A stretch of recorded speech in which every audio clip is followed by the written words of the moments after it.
une journée importante au procès Colonna. La famille Erignac qui est à la barre. On retrouve en direct du palais de justice Pauline Revenat. Pauline, une famille qui reste très unie et très déterminée. On sent poindre la colère.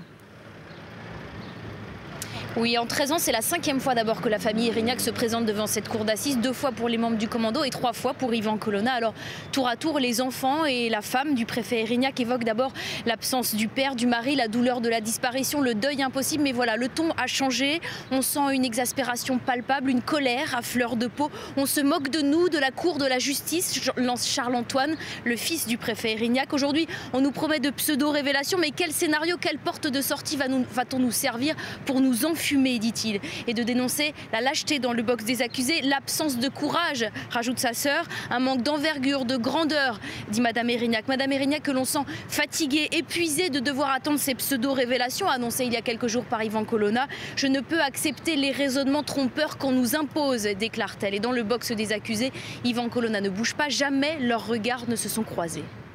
Alors Pauline, il y a eu une réponse apportée par Yvan Colonna.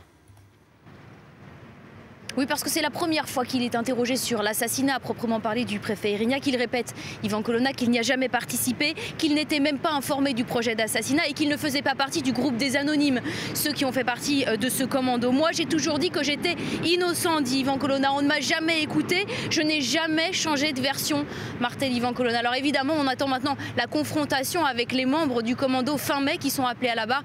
Une confrontation qui s'annonce donc musclée.